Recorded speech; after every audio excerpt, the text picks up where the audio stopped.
Hello, Meebros. This is Jason of GamerShock. So welcome back to the Game Awards website. So now we're just going to continue on and hopefully try and finish this. So now, let's start. So here we are on Best Handheld Game for the best game playable on a dedicated portable gaming system. So we got Poochie and Yoshi's Woolly World, Monster Hunter Stories, Metroid Samus Returns, Ever Oasis, and Fire Emblem Echoes, Shadow of Valentia or Valencia. I don't know how you pronounce it. I don't know. So yeah, I just noticed all of these games are 3DS games. There are no PlayStation Vita games. So whatever that was Game of the Year for PS Vita, too bad, because who really knows about the PS Vita anymore? So yeah, let's see. Let's go through all these games one by one. So Poochie and Yoshi's Woolly World is a port of the Wii U game. Of Yoshi's Woolly World on Wii U. I don't know what else is different from the Wii U version other than Poochie.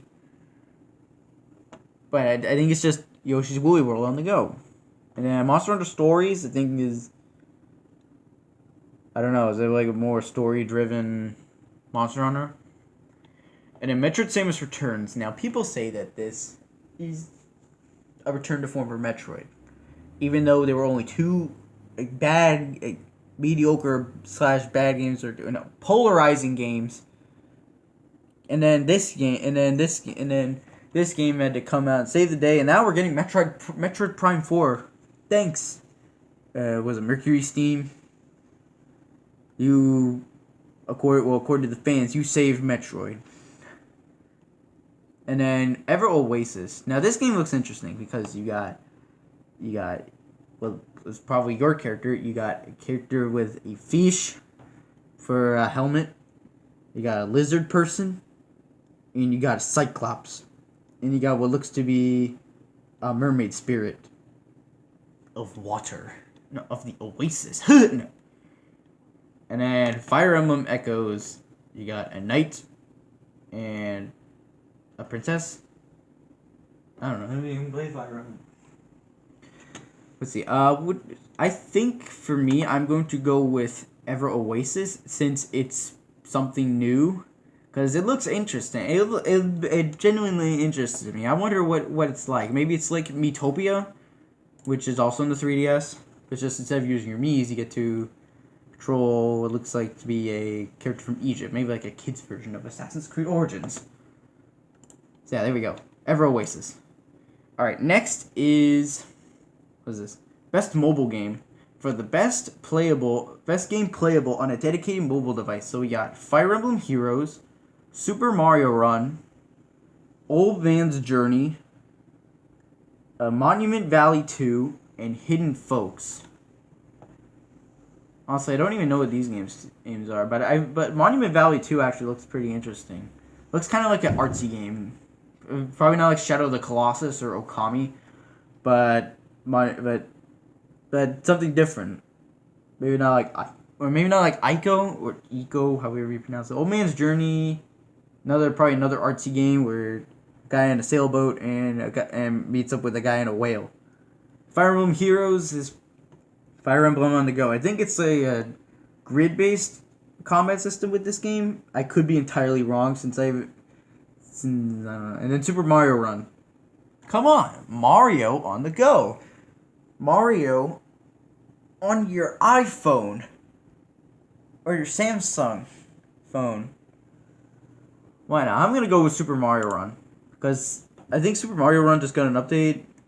Or like events are going on. I don't know if Fire Emblem Heroes did or any of the other games, so I'm gonna go with Super Mario Run. All right, next is Best Ongoing Game, awarded to a game for outstanding development of ongoing content that evolves the player experience over time. Unlike Star Wars Battlefront 2. No. Let's see. So we got Warframe, Rainbow Six Siege, Overwatch, Grand Theft Auto Online, Destiny 2. Why is this here? And PlayerUnknown's Battlegrounds.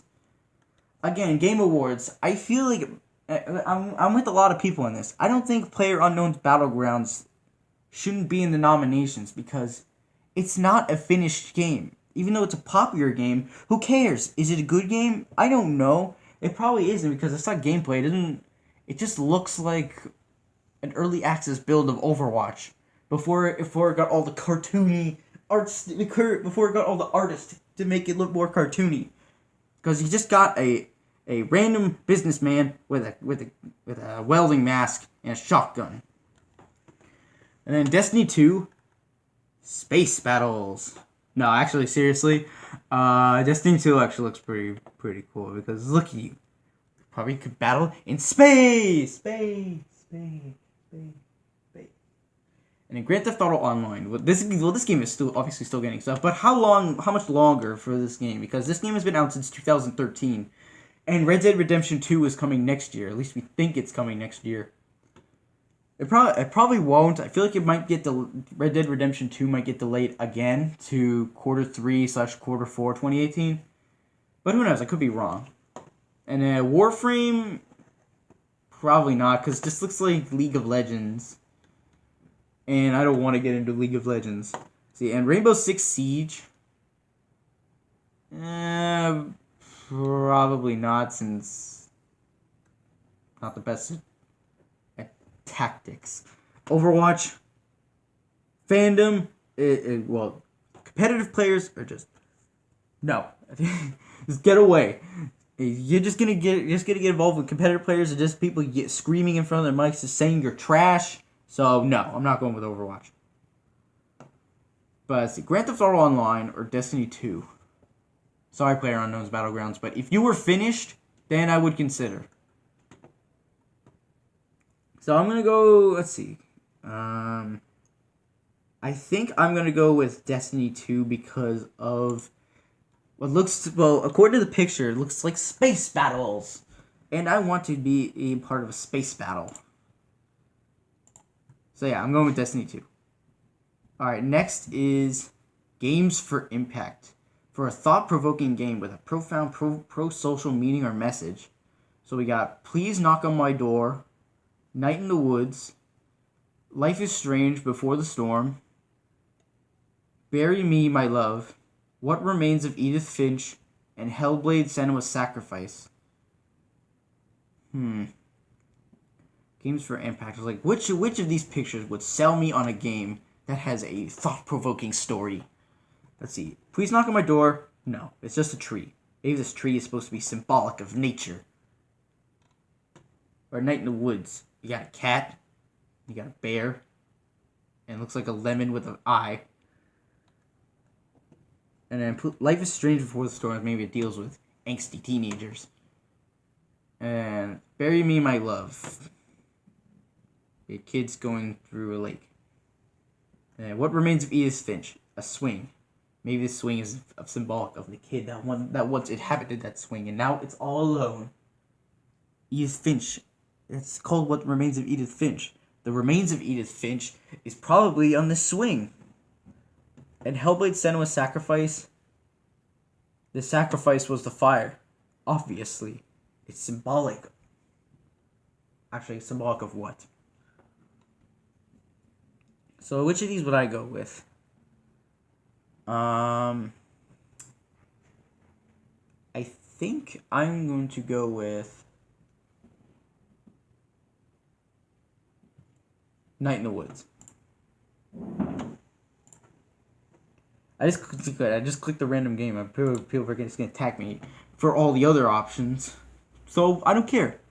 Alright, next is Best Performance, awarded to an individual for voiceover acting, motion, and or performance capture. So we got Melina Jurgens, or was it Jurgens, as Hellblade as Senua, Laura Bailey as Nadine Ross from Uncharted: The Lost Legacy, Claudia Black, also from Uncharted: Lost Legacy, as Chloe Fraser, Brian Bloom as BJ Blazkowicz from Wolfenstein 2, and Ashley Burke as Aloy from Horizon Zero Dawn. Now, this is interesting because all of these, except Brian Bloom, are women. We're getting more women into the Game Awards. That is good. Women empowerment. So let's see. I'm surprised. Two of these are from the same game. Let's see, so we got. I'm sure with Brian Bloom, he probably puts a lot of fun into BJ Blazkowicz because he looks like a fun guy. He just wants to have a fun time taking down all those Nazis. Just have a fun time. He just taking down whatever's left of the Nazis in America. And then Ashley Burke's probably more serious because with Horizon Zero Dawn, because obviously the story would probably be more serious with Horizon and all the other games compared to Wolfenstein 2. Because Wolfenstein 2 would probably I think with BJ Blazkowicz in the trailer, he was on a wheelchair, still wielding a gun, shooting at Nazis. Why not? And then Laura Bailey and Claudia Black probably give us like the Indiana Jones vibe of Nathan Drake. So I'm sure Nadine and Chloe are interesting characters. Probably not as interesting as Nathan Drake, but still interesting characters. Because I know Laura Bailey has done more than just Nadine and Uncharted. Because I know she has a really talented voice actress. And I think in both TV, not really movies, and video games. Claudia Black, maybe not. Melina, I think right now it's between Brian Bloom and Ashley Burke. Because I've heard that she's in Life is Strange as the main character. So, let's see, would I go with a fun character or somewhat serious character?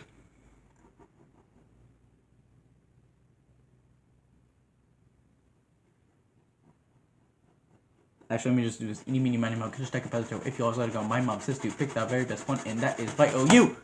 Where's my cursor? Oh, it's right here. Ashley Burke. Brian Bloom would have been my second option. I swear, I would have picked Brian Bloom if it was my second option, or if it won. Let's see, what's next? Best audio design. Recognizing the best in-game audio and sound design. So we got Destiny 2, Hellblade: Senua's Sacrifice, Resident Evil 7 Biohazard, The Legend of Zelda Breath of the Wild, and Super Mario Odyssey. So these two, yet again, right next to each other in the same category.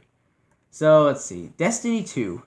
I'm sure with the sound design, you get to hear the awesome science fiction action coming from the guns. And from the space battles. I have to keep reiterating about the space battles because of space. And Hellblade: Senua's Sacrifice. You get to hear the nice crackling of fire, probably. Resident Evil 7. Scary sound effects. Scary enemies. Scary atmosphere. Scary everything. Or even scary VR. Because I put it in for for best VR. And Breath of the Wild. I don't know, because there isn't really a lot of consistent, because the game is more about ambience rather than sound effects. Because even though combat was changed in Breath of the Wild, this isn't really sound effects changing. Like slashing of swords is probably is obviously different, and smacking enemies with a stick. And Mario Odyssey, obviously Odyssey obviously would have more cartoony sound effects since it's Mario, and you gotta make it cartoony for the kids. So let's see. I think I'm going to go with excuse me. Resident Evil 7 because of the atmosphere that it'll probably bring to me and just freak me out. So I'm going with Resident Evil 7. Alright, next is best score in music. So we got Destiny 2, Cuphead, Nier Automata, The Legend of Zelda Breath of the Wild, Super Mario Odyssey, and Persona 5. Alright, so these two yet again. And we just did one with both of these. Now we're going to do it again. Let's see. So Destiny 2, music for space battles. Would it be like this grand, Star Wars style music? It might be. Probably not. Maybe it'll be like Ratchet and Clank, where it's more techno. or Mario Galaxy, where it's more celestial, or it could be a mixture of all of them.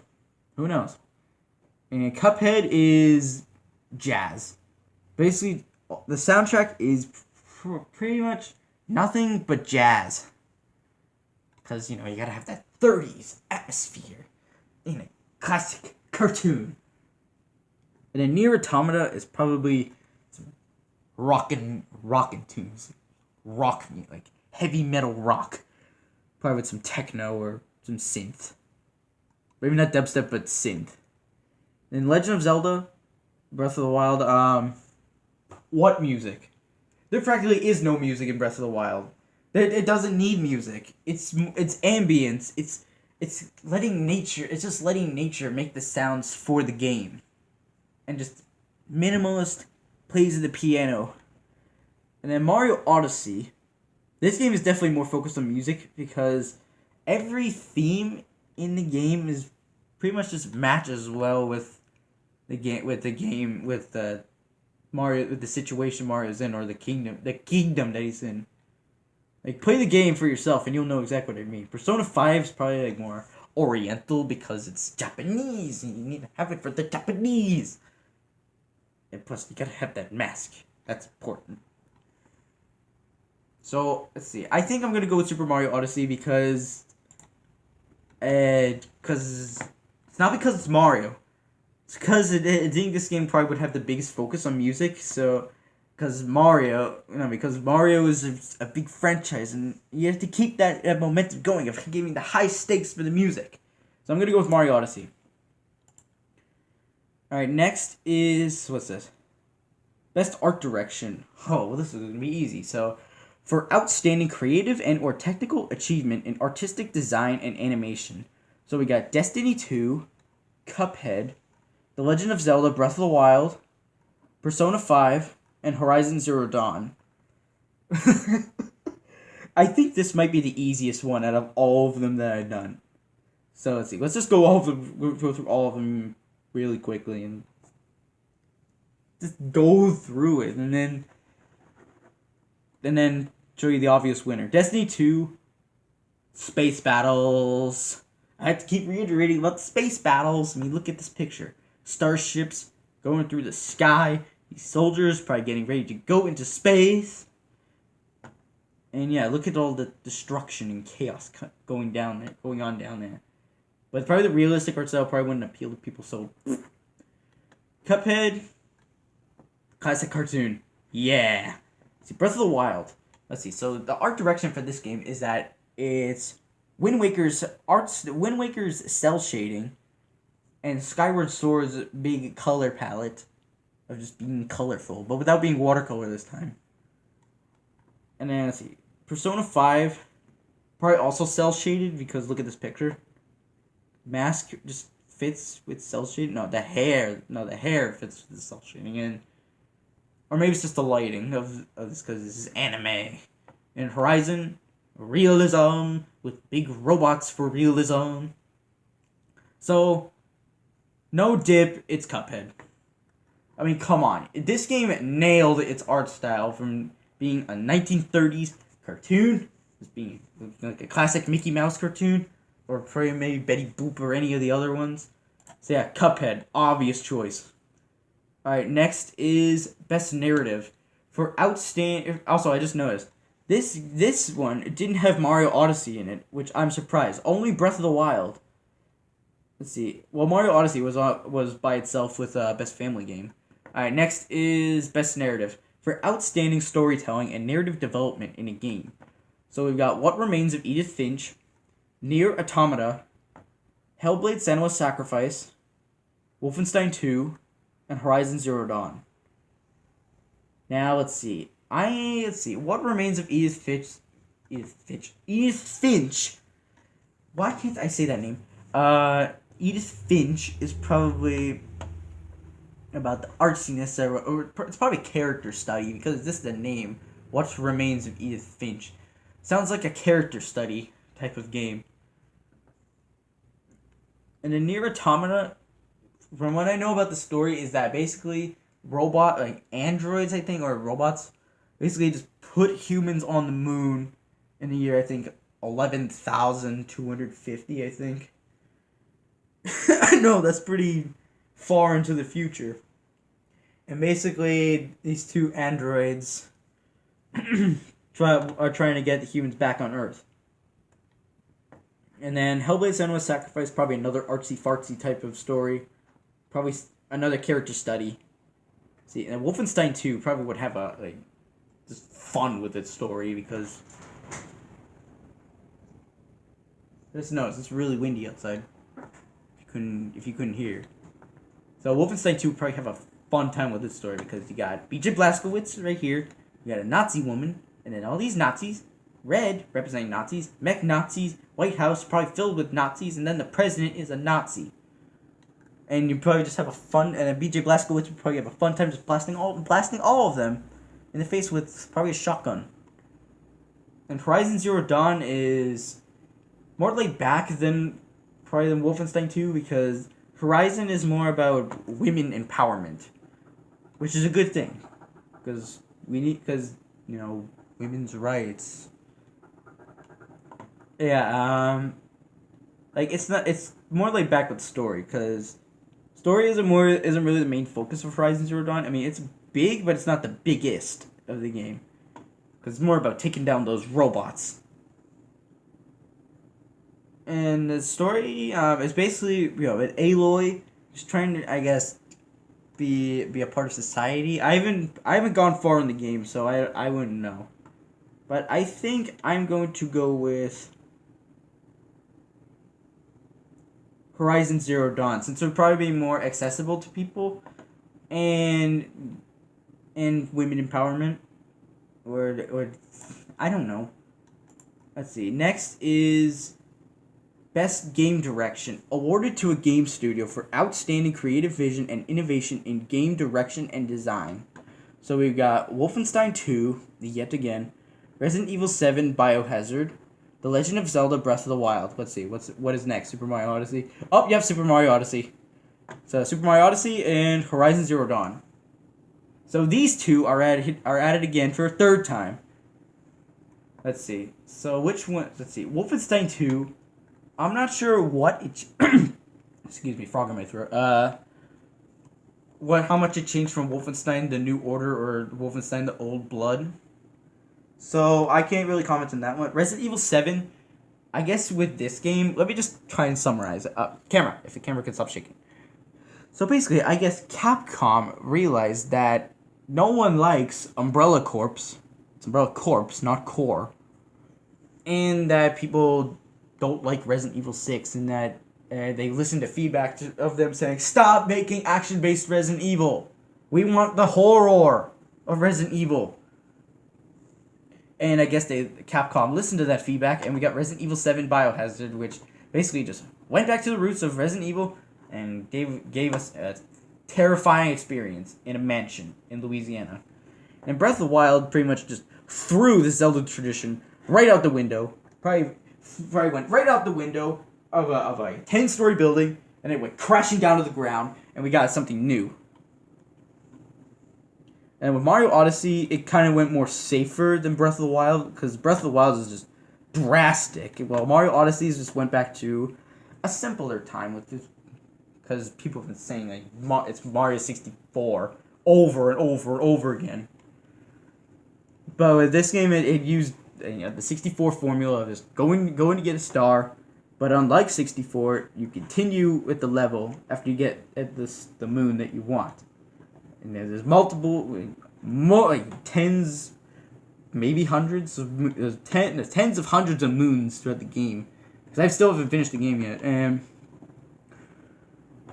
yeah, it's respecting the old, the classic Mario, and just bringing Mario more into the future. And then Horizon, this game's setting is in the future. And let's see, I'm guessing this game probably took some elements from Breath of the Wild. I'm not going to draw the Horizon and Breath of the Wild comparisons, but I'm sure some of the mechanics came from Breath of the Wild. Not the taking down of robots, because obviously these games are different. This one's more of an RPG, and obviously Breath of the Wild is an adventure game. But with game direction, I think let's see, with Breath of the Wild, I'm sure people probably wouldn't like it because it just threw tradition right out the window, like I keep saying. Resident Evil 7, people are more happy about this because of what Resident Evil has done recently. It's becoming more action based, like a Michael Bay movie.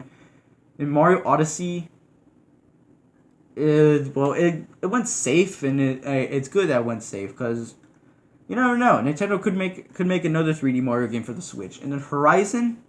I'm kind of curious if Guerrilla Games will ever continue with Horizon.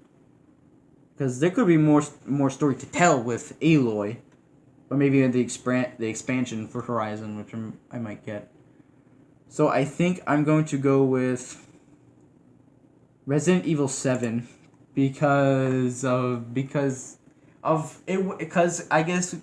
Capcom probably responded to feedback, the negative feedback from camera stop, the feedback from the negative reaction from all the other action-based Resident Evil games, except 4, and at some extent 5 and Revelations. So yeah, and let's see. Game of the Year. This is the last category. Now let me just say this. Before I move on to this, because this is just basically like my saying like best games of the year thing.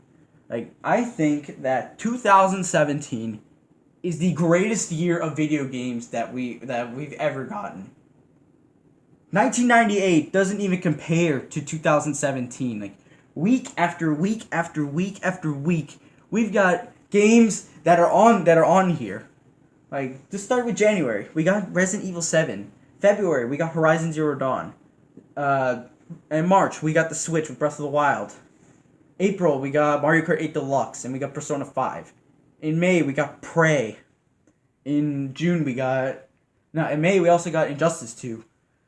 And then with June, we got Tekken 7, we got ARMS, we got Crash Insane Trilogy, we got Ever Oasis. Let's see, July, we really only got Splatoon 2. August, we got Sonic Mania. We got Mario plus Rabbids Kingdom Battle.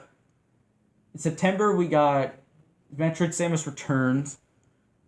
What is it? What else? Metroid Samus Returns. Destiny 2. Cuphead. And in October, we got Forza 7. Is Metal Shadow of War in here? I don't think it is. South Park The Fractured But Whole. Gran Turismo Sport. Super Mario Odyssey. Wolfenstein 2. Assassin's Creed Origins. And then November, we got... Actually, what did we get from November? I don't think we got anything. But yeah, so... Game of the Year. This is hard because, like I said, 2017 is pretty much superior to 1998 with the amazing games that we got. Because 1998 really only has Ocarina of Time, Metal Gear Solid, Half-Life, Banjo-Kazooie, and really that's about it. But think about all the games that I have there compared to the games of this year. Those don't compare to this year. There was so much quality this year that I feel like 2018 is probably gonna just follow in 2017's footsteps because there's a lot of great games coming in 2018. So let me just stop talking about 2018 and how much 2017 is such a phenomenal year for video games. So, Game of the Year. Recognizing a game that delivers the absolute best experience across all creative and technical fields. So we got The Legend of Zelda, Breath of the Wild, Super Mario Odyssey, PlayerUnknown's Battlegrounds. This game should not be here. Persona 5 and Horizon Zero Dawn. Again, I have to reiterate, PlayerUnknown's Battlegrounds should not exist, but not be here. Cause look at it. It just looks it looks like Gary's mod with trying to be Overwatch. It's just not gonna happen. So let's see. All of these except PlayerUnknown's Battlegrounds are great options. Breath of the Wild, freedom right outside the gate. Once you leave the Shrine of Resurrection, you can completely ignore the old man and just start taking down start taking down baddies before you go talk to them. And once you leave Great Plateau, there's pretty much even more options. You can just go straight to Calamity Ganon. You can go get a horse. You can go to the Divine Beast if you want. You can go to see the locals and go take down one of the Divine Beasts. There's so many options to consider with Breath of the Wild since it's so free once you get out. And in Mario Odyssey, even though it's not as free as Breath of the Wild, it still gives you a lot of freedom and it gives you a lot of collectibles to get because you got the moons, you got the purple coins, you got the costumes. Like there's just so much with both of these. And then with Persona 5, you could probably put hundreds of hours of Persona 5 if you're really into it. And the other Persona games are just into anime or Japanese culture. Yeah, and then with Horizon Zero Dawn, and with the story of the female empowerment style story, and even though like all these games probably do have problems, because with Breath of the Wild it's more about like I guess with difficulty, but that's where with trial and error, and you can get past that pretty quickly. Mario Odyssey, probably it's because I guess the game's a bit too generous with giving you moons, but that's the thing with Mario Odyssey, and then Persona 5 is probably because. I don't know. You probably could find a problem with Persona 5. And Horizon Zero Dawn is really with its dialogue and to some extent the acting can sometimes be wooden, but maybe that's just with me. I just need to play more of Horizon Zero Dawn. But regardless of what I pick, I'm going to get bashed like crazy by everyone else who does not pick my option. And if you saw my 9th haul video and the unboxing video that I did during that haul video, my game of the year for 2017 is Super Mario Odyssey. This game defines Super 2017. This game pretty much got me sold on the Switch. Even though Breath of the Wild also did, I didn't really know about the game until like a few months before the Switch's launch. Mario Odyssey, I was just begging ever since that little piece of gameplay from the Switch's announcement trailer, all the way up to now. This game defined and exceeded my expectations. I was hyped for this game. I said this was my most anticipated game of the entire year. And it delivered. All of that hype was worth it. The graphics, the music, the gameplay, even the story is, I guess, slight improvement. Even though it's still Bowser kidnaps Peach, go get her. It still works with like Bowser kidnapping Peach to forcefully marry him, and Mario's and the mechanics of possession. It's just amazing. And that's why Super Mario Odyssey is game of the year for me for the year 2017. I'm gonna get a lot of backlash from everyone else, but I don't care. Super Mario Odyssey is the best game of 2017, and it is one of my favorite games of all time. Even though it kind of went with fanboying a little bit, I say this is genuine. Super Mario Odyssey is game of the year for me. I hope this wins. Thank you, 2017. Thank you for all of the amazing and phenomenal games that you have given us this year. Hopefully 2018 will do the exact same thing that this legendary year has given us. So I am sweating. I think I'm sweating right now. So anyways, that's it. Pretty long, a lot of categories, but yeah, that's it. So thank you all for watching this, I guess, little series of videos, and please comment, like, and subscribe. And next video is going to be probably the start of my Sonic Mania Let's Play, or continuing my Ratchet & Clank Let's Play. So, shock the world and us, Amiibros. Goodbye.